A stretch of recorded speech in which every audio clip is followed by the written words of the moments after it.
Okay mga lods, mukhang natakot si etong si Baste kasi parang umurong yata yung itlog eh. Hindi kasi illegal naman talaga na maghamon ka ng suntukan. Pero yung boxing, since ito ay sports, baka pwede ka pang lumusot. Kaya gusto nga ni General Torres sa isang arena. Pero pakinggan natin muna itong si Baste, okay? Magpapalusot eh, takot sa matanda. Matandang pulis, eh! Okay. Huwag kang mag-alala, Torre, kasi matagal ko na talaga gusto makabugbog ng unggoy. Ad hominem ba? Palakpakan yan! Oh, ba't natatakot ka? Labanan mo na, oh.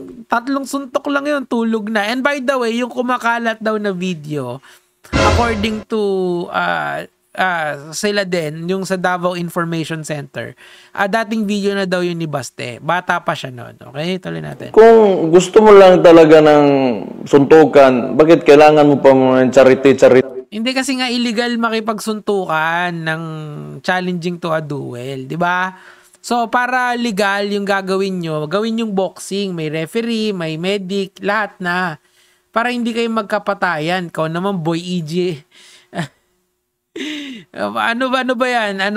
Dahil ba pinaglihi ka sa EJK ng tatay mo, kaya kailangan suntukan malala? O, sabi natin. Why do you need kailangan mo pang gamitin yung nangyayari ngayon na baha dyan sa Metro Manila? Parang hindi bumaba sa Davao. Hindi yun eh. Ang point dito kasi, gusto niya kasi legal yung gagawin nyo. Pag nagsuntukan lang kayo sa labas, illegal yon, di ba? Pwede kang makasuhan doon, idol.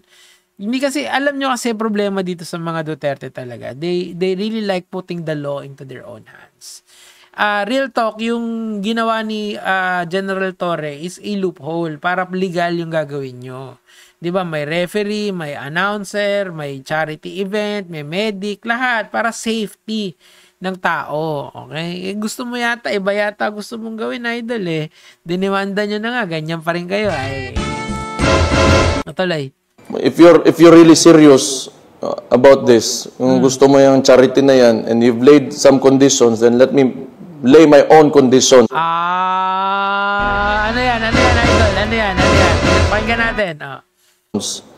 For the event. Kung serious ka talaga, okay. These are my conditions. Ano yun? Pakiusapan mo yung amo mo na presidente. Okay.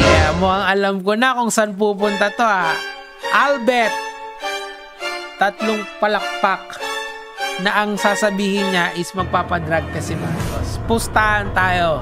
Okay. Sige, hindi ko pa ito napapanood. First time that I will react and that's it. Okay? And let it come out of his mouth that all elected officials should undergo a hair follicle drug test. Sabi na eh. Alam niyo kung bakit? Kasi yan yung propaganda ng mga Duterte na meron daw na nagda-drugs daw si Pangulong Marcos. Pero let's be fair, to be fair kay Pangulong Marcos kasi hindi naman una muna hindi mo naman pwedeng puwersahin ng isang tao na ilabas yung medical records niya, 'di ba? So pangalawa, hindi rin naman pwede na ilabas mo yung kung ayaw, kasi di ba yung tatay niya nung alam ko si Attorney Dino De Leon pa yung nagsampa nito sa Supreme Court yung gusto kasing malaman nila kung fit ba si Pangulong Duterte noon na kung okay ba siya, mentally speaking, kung may sakit ba siya or anything. Pero nagre-refuse si Duterte. That's the same idea na ginagawa nila ngayon kay Pangulong Marcos. 'Di ba? Kaso dito, since very healthy si Pangulong Marcos, ang tirada nila drug test. Pero it's the same idea eh. They are trying to push a narrative na ilabas nyo yung, or propaganda na ilabas nyo yung drug test ni Pangulong Marcos. Okay. Pero for me, wala na eh. Kasi matatapos na rin yung yung ano ni Pangulong Marcos eh, 'di ba? So, antayin na lang natin. Tapos sa 2028 na lang kayo magngas-ngas diyan. Papalagan ko yung charity mo na yan. Denende. 'Di ba? Ano eh, punot dulo pa rin ito, politika. It's all about politics and their kung ano yung positions nila. Hindi pa rin nawawala eh. Diyos ko, hinamon, lamang na lamang ka na nga dun eh. Bata yun, matanda ka. Ay hindi, matanda yun, bata ka. Yun, nakita niyo. Pag tinignan niyo siya sa workouts niya, parang ano eh, parang hindi na ganun kalakas si General Torre. Although fit siya for his age, yung iba pa rin yung level ng bata sa matanda when it comes to physicality, di ba? So, doon pa lang lamang na lamang ka na eh. O ba't ayaw mo ngayon? Ay, takot. Urong bayag, idol. Ay. At saka anong kinalaman ni Pangulong Marcos dito? Kasi yung isa, kagagaling niya lang sa Amerika para bawasan yung tariff natin, tsaka na lang natin pag-usapan yun. Pero point dito kasi, hindi naman siya involved dito sa situation na to. This situation is between the Dutertes and General Torre. Although si General Torre is sumusunod lang sa utos ng mga superior niya. But end of the day, mga Lods, it's a personal matter between him and Nicolas Torre. Why involved kay Marcos? Paano kung si... syempre, hindi naman lalaban si Pangulong Marcos. Miski yung kapatid mo yatang babae na si Sara Duterte, kayang gulpihin yun. Kasi si Pangulong Marcos kasi doesn't seem... is not very physically imposing unlike si Sara Zimmerman Duterte, di ba? I mean, I'm scared of Sara Zimmerman Duterte. President of the Philippines 2028, dadaloy. Wala problema. If it will answer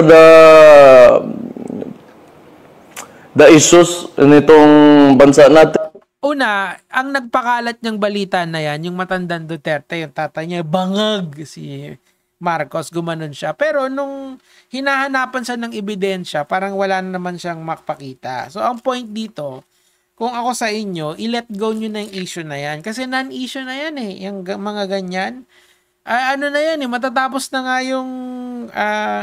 yung termino niya, pero kayong mga Duterte, sige pa rin ng benta ng propaganda, 'di ba? I mean, if you wanna go back to the drug testing, bakit hindi nyo balikan yung drug testing ni Pangulong Marcos nung nagsimula yung kampanya nung 2022? Parang ang ini-imply nyo kasi, pagkatapos ng drug testing doon, nagte-take na siya. Mali naman yun. Buti nga yun. Kasi, ano yan eh, bawal mong sabihan ng kahit sinong tao na may vices siya. Kung lalong-lalo na, if tinatanggi niya, hindi naman tinatanggi ni Pangulong Marcos na ganyan. Kaya may mga ganyang klaseng propaganda. Although I would believe na may presumption of regularity or in good faith lahat ng tao na walang na if you are a government official, you would not take that, 'di ba? Ganun 'yun eh, yung presumption of regularity na 'yan eh. Pinagbabawalan kang gumamit ng mga ganyang substances since pero para hamunin nyo pa rin hanggang ngayon, di ba? Punot dulo pa rin is propaganda, which is very frustrating. Anyway, takot ka. Yun lang naman. Gege mga lads.